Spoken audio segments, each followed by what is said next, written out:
좀 설명을 드리도록 하겠습니다. 자, 이제 앞에서 우리가 그거 공부를 이제 어떻게 해야 하고 어떤 것을 해야 하고 그리고 이제 그거를 지금 공부하는 것이 얼마나 중요하고 이런 것들을 좀 다루었다면, 그럼 이제 가장 중요한 우리 학원에서는 실질적으로 아이들에게 어떻게 공부시키고 어떻게 관리할까, 이게 중요하잖아요. 그래서 이제 그거를 좀 말씀드리려고 합니다. 자, 1회 만에 국어 관리 시스템. 1회 만에가 중요한 거죠. 사실은. 예, 제가 생각했을 때는 이 일대에서는 저희처럼 이렇게 할 수가 없습니다. 실제로.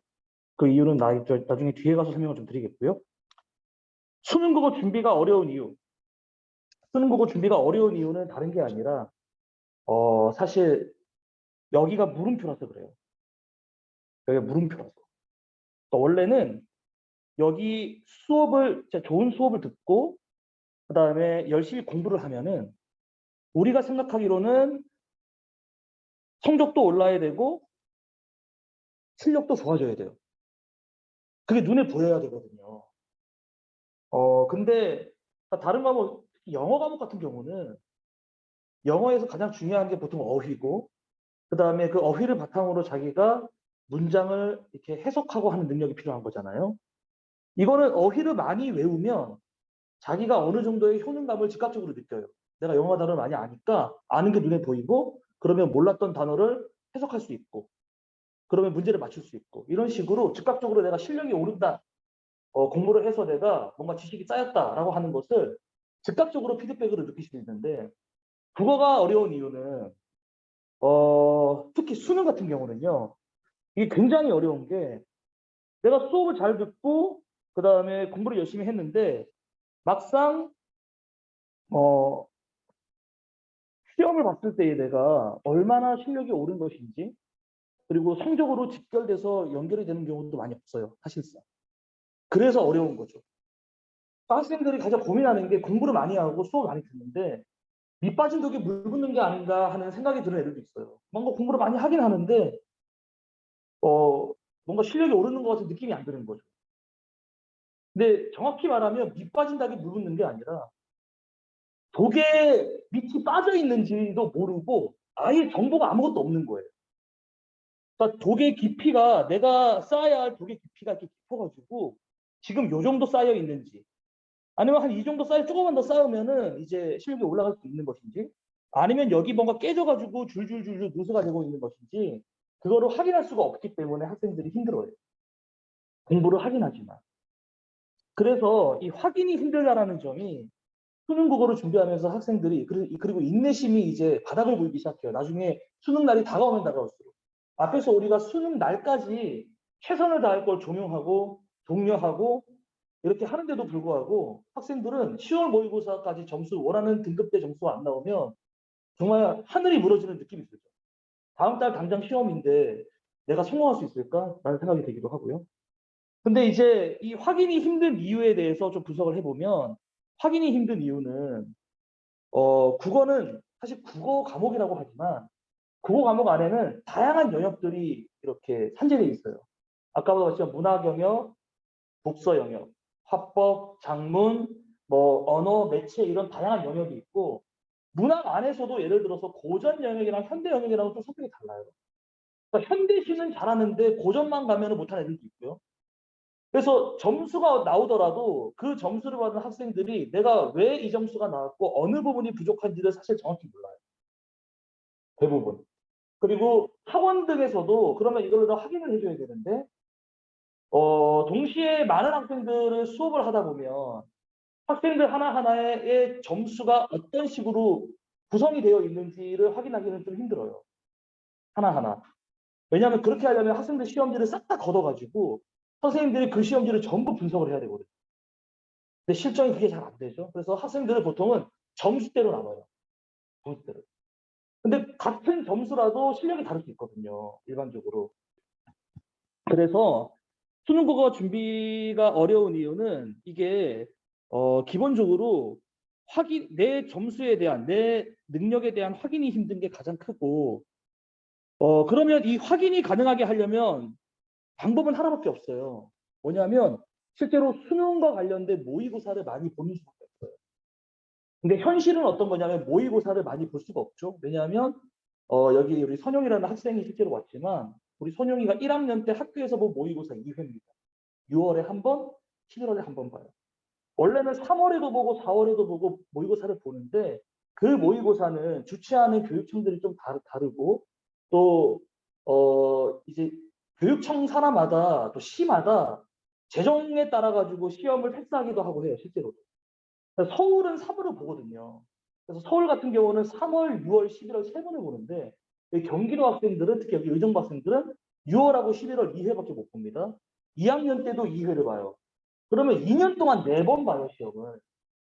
그리고 3학년에 올라와가지고 시험을 총 8번 보거든요. 그러면 이게 2년 동안 4번 본 시험 표본으로 내 실력이, 내 위치가 어떠한지를 확인하기가 불가능한 거죠. 그래서 학생들한테 시험을 여러 번 보게 하면 그 데이터를 기반으로 우리가 학생들을 분석할 수 있게 돼요. 자, 그래서 우리 일회에서는 이제 어떤 식으로 학생들을 관리할 것인가 하면 여기 보시면 이제 4+1 테스트 시스템 이걸 통해 가지고 이제 아이들 학습도 시키고 그 다음에 데이터를 확보하는 어떤 기회로 활용을 할 겁니다. 실제로 지금 하고 있는 거죠. 여기는 학생은 다 알고 있어요. 일주일에 한 번씩 와가지고 저희가 이제 수업을 하는데 예전과 많이 달라진 게 올해부터는 우리 선영이도 원래는 일주일에 한 번 와서 주중에 한 번, 주말에 한 번 와서 수업을 했었잖아요. 근데 이제는 주중에 한 번 와서 3시간 반 동안 수업을 해요. 한 번에. 예전에는 그거를 이틀에 나누셨는데 한 번에 와서 3시간 반 동안 수업을 하되 그 안에 30분을 할애해가지고 하프 모의고사를 했어요. 이 하프 모의고사 시험이 기출됐던 시험들을 저희가 편집을 해가지고 학생들한테 한 15문항 압축 모의고사로 매주 실시를 해요. 이 15문항이지만 거기 안에는 시도 들어가고 소설도 들어가고 독도 들어가고 다 들어가요. 조금씩 넣어놨어요. 그러면 이 데이터가 쌓이면은 학생들이 어느 정도 데이터에 대한 어떤 시험에 대한 평균 점수가 나오고 그 평균 점수 대비 저희가 그래도 한 40명 넘게 있으니까 이 40명 안에서 1등급도 있고 2등급도 있고 3등급도 있고 다 있잖아요. 그러면 그 평균 점수 대비 내가 한 몇 점 정도 포지션에 있고 또 그 하프 모의고사 안에서 항목들을 또 나눠놨어요. 문학 몇 점, 독서 몇 점 이런 식으로. 그래서 그 독서하고 문학 부분에서 내가 어느 정도 점수를 차지하고 있는가 이런 것들도 이제 다 기입을 해놓고 있습니다. 그 다음에 이제 한 달에 한 번은 이 45문항짜리 80분 45문항짜리 정식 모의고사를 저희가 매달마다 실시를 할 거거든요. 1월 달에 1월 마지막 주 온라인 클래스에서 실시를 했었고 그 실시한 시험을 토대로 또 시험 그 결과를 분석해 가지고 저희가 다 스프레드시트에다가 데이터를 다 쌓아놓고 있습니다. 자, 이런 식으로 시험을 여러 번 보게 되면 이것만 하더라도 우리가 한 달에 1회 모의고사를 보게 되죠. 그리고 이 하프 모의고사 한 2회 정도 쌓이면은 그게 실질적으로 공통 영역 1회 정도에 해당하는 모의고사니까 어찌 보면 한 3회분 정도를 한 달에 소화하게 되는 거예요, 학생들은. 그러면 이제 지금까지 좀 미진했던 4번밖에 보지 않아서 실질적으로 내가 어느 정도인지를 몰랐다면 이제는 학생들을 평가할 수 있는, 분석할 수 있는 데이터가 이제 확보가 되는 것입니다. 자, 그래서 그 데이터를 기반으로 이제 학생들을 관리를 하는데 이제 어떤 식으로 저희가 그 데이터를 축적시켜 놓고 있냐면 하프 모의고사 데이터를 이게 보시면 하프 모의고사가 지금 6회차까지 진행이 됐거든요. 6회차까지 지금 저희가 이제 12월 달부터 12월 말인가 그때부터 진짜 시작해가지고 그때부터 매주 계속 모의고사를 실시해서 지금 6회차까지 왔었어요. 한 10회차 정도 쌓이면은 이제 그 데이터를 기반으로 이제 이제 분석을 해가지고 학생들하고 이제 면담도 계획하고 있어요. 이런 식으로 너 1회부터 10회까지 모의고사를 쭉 봤더니 너의 약점이 어디에 있더라. 예를 들어서 제가 이름은 다 지어놨는데 여기 있는 이 처음에 나와 있는 학생 같은 경우에는 여기 모의고사 평균 점수가 이렇게 나와 있죠. 보면은 여기는 이제 여기 빠져 있는데 전체 평균이 나와 있고 그 전체 평균에서 얘가 어느 정도 포지션이 있는지 그래도 평균 이상 다 득점을 하고 있구나. 이런 식으로 우리가 여기는 평균 이상이 아니네요. 그렇죠? 아니고 그래서 모의고사 점수를 쭉 기입을 시켜 놓고 이게 빨간색으로 진하게 돼 있는 게 고득점이라는 뜻이고요. 파란 색깔 득점이 득점이 저조한 시험이라고 보시면 돼요. 이런 식으로 이제 시험에 대한 점수를 쭉 이렇게 기입을 해놓고 그 평균을 놓고 좀 분석을 할 수 있고, 그 다음에 그 모의고사 같은 경우에도 우리가 한 달에 한 번 보는 모의고사 같은 경우에도 이렇게 영역별로 세부 그 데이터를 다 나눠놨어요. 그러면 예를 들어서 한 3개월치 모의고사를 저희가 축적을 시키면 3개월치의 평균에 해당하는 어떤 점수가 나오겠죠. 그러면 학생이 어느 부분이 어느 정도 약한지에 대해서도 우리가 확인할 수 있어요. 그러니까 이게 이 데이터가 있어야지 학생들을 정확하게 진단하고 처방해 줄 수가 있는 거죠.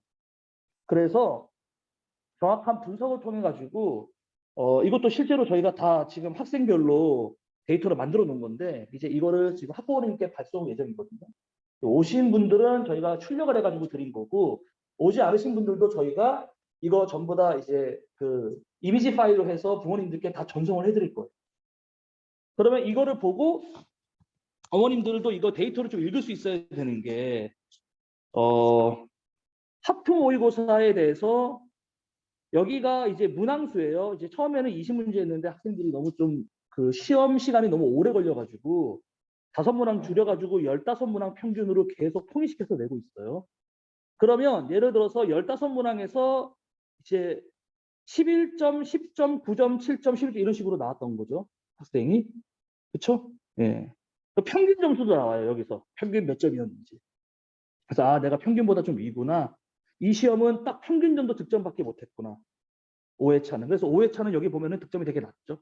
거의 평균에 딱 수렴하는 어떤 점수를 얻었고, 나머지는 평균 이상의 어떤 득점을 얻었던 점수가 이렇게 나와 있고요. 그렇죠? 평균에 좀 미진했던 점수를 얻은 것도 이렇게 있고요.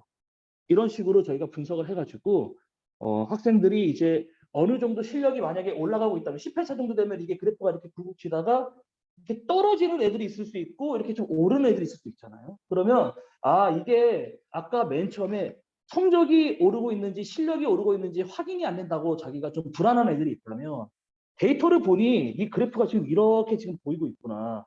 그렇다면 너는 지금 좀 공부를 잘하고 있는 편에 속하고 그 성적이 나중에 실제로 이제 우리가 3학년 때에서 그 입시에 활용되는 어떤 모의고사 시험이 6월 모의고사거든요. 학교에서 실시하는 6월 모의고사 때도 너는 몇 등급 정도가 예상되고 지금처럼 하면 된다 이렇게 할 수도 있고, 반대로 처음에 잘 나오다가 이렇게 쭉 떨어지는 학생이 있다면 그 떨어지는 원인이 어디 있는지를 저희가 분석을 해서 학생하고 좀 면담을 통해 가지고 학생이 필요한 부분에 대해서 좀 과제라든지 학습을 더 처방해 줄 수가 있겠죠. 자, 이렇게 해서 또 이렇게 옆에 데이터도 다 이렇게 만들어 놓고 해서 이 데이터를 기반으로 분석을 해서 학생에 대한 올바른 진단하고 그다음에 그 진단을 바탕으로 학생들에게 너는 이걸 좀 더 해야 돼. 너는 이 부분을 더 보충해야 돼. 이런 식으로 처방이 더 가능한 것이죠. 자, 이렇게 저희가 관리를 하고요. 또 이제 앞으로 지금부터 벌써 이제 저는 이미 실시를 했는데 여기 있는 손용이는 이미 어저께 저한테 말을 들었어요. 어떻게 진행이 될 건지 수능 특강 수업이. 이번 수능 특강 수업이 이제 이번 주부터 진행이 됐는데 지금부터는 1+1 수업이에요. 이 1+1 수업이 뭐냐면 우리가 클래스가 두 클래스가 있거든요. 여기서 하는 클래스, 여기 이제 우리가 통식 여기 연대반, 고대반이라 붙여놨는데 연대반, 고대반 두 번 수업을 원래는 같은 수업을 했어요. 그래서 1교시 때 여기 수업하면은 2교시 때 저기 가서 여기 했던 수업을 똑같이 했었어요. 그리고 이제 학생들이 1, 2교시씩 있으니까 2교시 때는 우리 대원쌤이 여기 와서 수업하고 또 이제 2교시 때 저희가 똑같은 수업을 이렇게 크로스 해가지고 수업을 듣게끔 했었어요. 근데 이제는 어떻게 할 거냐면 이제 수능 특강은 진도 수업이거든요. 아까 말했듯이 수능 특강은 해독수를 늘려야 되는 게 중요해요. 빨리 진도를 끝내고 내가 그거를 몇 번씩 더 봄으로써 복습을 여러 번 하고 문제를 다양하게 풀어봄으로써 실력을 늘려야 되는 것인데 이게 수업을 하다 보면은 이 수능 특강 작품이 워낙 많아가지고 수업 시간을 다 활용해도 진도를 못 끝내는 수도 있거든요. 그래서 1+1 수업이 뭐냐면 예를 들어서 A 클래스 여기 연대반 고대반 A 클래스 B 클래스가 있고 1, 2교시가 있다면 여기에서 나간 진도 예를 들어서 1에서 3강을 나갔다 하면은 B에서는 2교시에서 1에서 3을 하는 게 아니고 4에서 6을 하는 거예요. 근데 우리가 수업 영상을 전부 다 찍어놓습니다. 지금까지 했던 수업 영상도 다 찍어놨어요, 사실은. 그 수업 영상을 실시간으로 찍은 것을 그 수업 영상 화면도 이거랑 똑같이 나와요. 지금 이렇게 선생님 오디오 들어가고 여기 이제 칠판 대용으로 쓰는 이 화면에 모니터에 있는 화면이 그대로 다 찍히거든요. 이 수업 영상을 크로스해가지고 학생들한테 듣게 하는 거예요. 그러면 학생들은 원래 이제 와가지고 3시간 수업을 예를 들어 한다고 하면 학부모가 30분 보니까 3시간 반 중에서 3시간 수업을 듣는데 이제 수업 시간이 6시간으로 늘어나게 되는 거겠죠. 학원에서 3시간 듣고 진도를 더 빼기 위해서 다른 클래스에 했던 수업 영상도 다 확인해가지고 공부를 해야 되는 거죠. 그래서 수업 시간이 거의 2배로 늘어나게 됩니다. 이제부터는. 실제로 선영이한테도 어저께 클래스에서 얘기했듯이 수업 영상이 업로드되면 그거를 며칠까지 봐가지고 확인해서 다음 진도에 맞춰가지고 수업을 들어야 된다라고 다 이야기를 했고, 그 수업 확인 같은 경우도 저희가 설문지 통해 가지고 확인을 다 할 예정입니다. 이렇게 수업 영상을 다 찍어서 올려놓게 되면 장점이요. 이거를 이제 우리가 이 1+1 수업의 재료로도 쓸 수 있고, 또 예를 들어서 어떤 학생들은 갑자기 집안에 경조사가 생겨가지고 또는 내가 코로나로 뭐 자가격리를 당해가지고 수업을 못 듣거나 좀 결손 수업이 생길 경우 그냥 이걸로 보충을 해도 돼요. 그 다음에 학생들한테 이렇게 업로드를 시켜놓으면 선생님 저 저번에 이거 무슨 작품 못 들었던 거 또는 들었었는데 이해가 잘 안 됐는데 수업 좀 한 번 더 들을 수 있을까요? 라고 요청을 하면은 저희가 복습을 시키는 재료로도 쓸 수가 있어요. 이거 다시 들어봐라. 실제로 2학년의 어떤 학생들 같은 경우는 수업 영상을 여러 번 돌려봐가지고 내신에서 1등급을 찍고 하는 학생도 있거든요. 이런 식으로 학생한테 수업 영상 제공을 다 하고 있고요. 그 다음에 주말에 온라인 수업을 저희가 추가적으로 더 지금 하고 있어요. 주말 온라인 수업은 사실은 시수 대비 우리가 예전에 작년만 하더라도 제가 3시간 반 수업을 했어요. 3시간 30분 수업이 다였거든요. 작년만 하더라도. 올해 바뀌면서 저희가 이렇게 시스템 개선을 통해 가지고 3시간 반 수업을 하고 평일에 주말에 플러스 1시간에서 2시간 정도 수업을 지금 더 하고 있어요. 그죠? 저번 주에 제가 수업 진도 나갔었고 1시간, 또 우리 대원 선생님께서 선택 과목 수업 1시간 정도 진도 빼셔가지고 한 2시간 정도 수업을 더 들었을 겁니다. 여기 서선용이도.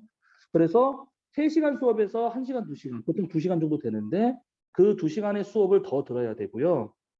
여기서 이제 선택 과목 부분을 우리 대원 선생님께서 진행을 하시고 저는 이제 추가 수업을 해주는 편인데 이렇게 되면은 원래 우리 3시간짜리 수업을 들었는데 그 3시간이 1+1이라서 6시간이라고 했잖아요. 여기서 한 2시간 더 추가가 되는 거겠죠. 그럼 실제로 학생이 일주일에 들어야 수업 시간이 8시간 정도로 늘어나게 돼요. 이렇게 획기적으로 수업 분량을 늘려서 학생한테 수업을 통해 가지고 학습을 하게 하고 또 수업에 대한 과제, 그 다음에 매 주마다 보는 테스트, 매 달마다 보는 테스트, 이런 테스트에 대한 데이터를 기반으로 이제 학생에 대한 분석, 면담 이런 걸 통해 가지고 이제 입시에서의 학생이 좀 성공할 수 있게끔 저희가 이제 지도를 하고 있습니다. 이렇게 하프 모의고사를 도입하고 데이터를 기반으로 학생을 관리하는 게 사실 작년 2학기 때 저희가 좀 시범적으로 고3 애들한테 시행을 했었어요. 원래는 국어 수업 한다 그러면은 우리 소년 같은 경우도 2년 동안 저한테서만 수업을 들었었는데 지금 이번에 졸업한 고3 학생들도 사실은 3년간 거의 저한테만 수업을 들었어요. 그런데 이제 대원쌤이랑 같이 이제 조인을 해가지고 저희가 연합으로 수업을 구상하고 학생을 관리하는 어떤 시스템으로 저희가 작년 말부터 바꿨는데 2학기 때부터 제가 지금까지 졸업시켰던 학생들 입시 실적에서 이번에 졸업한 이번 수능을 본 애들이 실적이 가장 좋아요. 실제로. 그래서 저희가 그것에 대해서 확신을 갖고 이제 대표님, 원장님한테 이거 바꿔야 된다. 이런 식으로 다 바꿔서 수업을 해야지 3학년들도 다 성공할 수 있다. 이렇게 제가 설득해가지고 사실 주중 1회 수업으로 바뀌고 이제 그 작년에 있었던 그 시스템으로 전부 다 변환이 된 거예요. 사실상.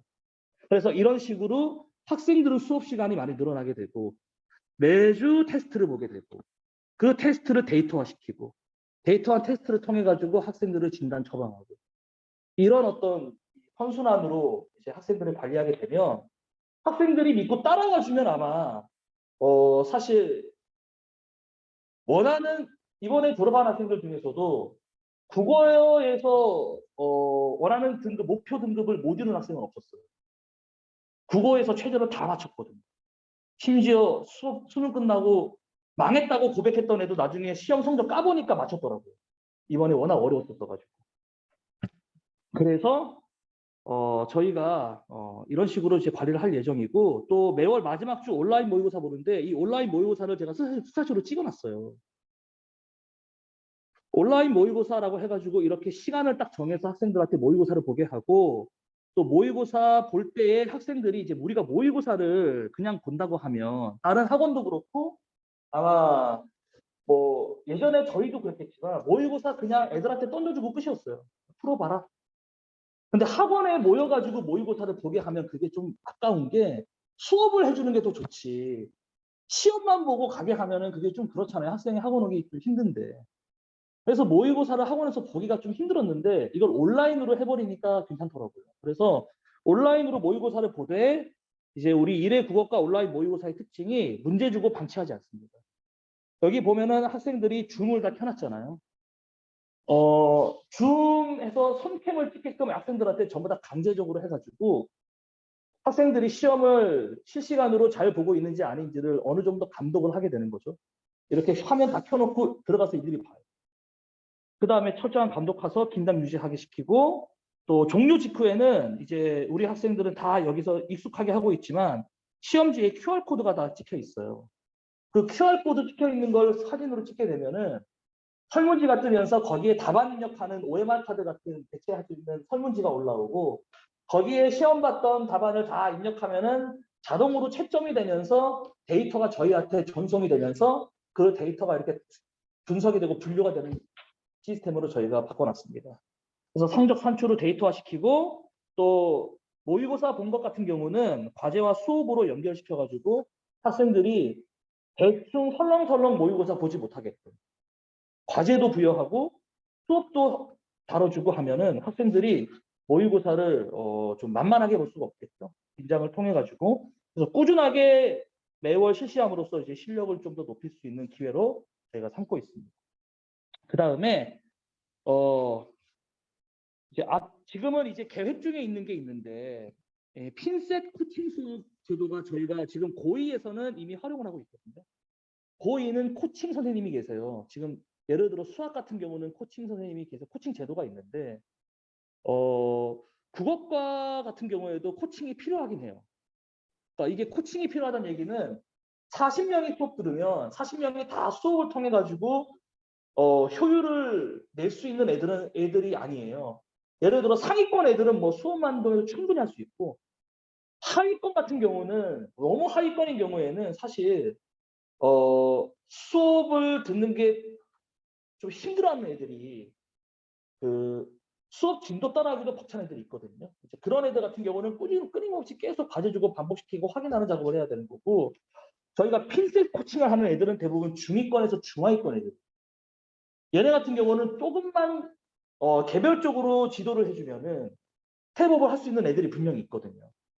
얘네를 핀셋으로 찝어가지고 두세 명 정도 밀착 지도를 지금도 시키고 있어요. 고2에서. 그럼 여기서 이제 예를 들어서 하프 모의고사 볼 때도 하프 모의고사 문제풀이를 따로 코칭쌤이 따로 하고요. 왜냐하면 못 따라오니까 얘네는.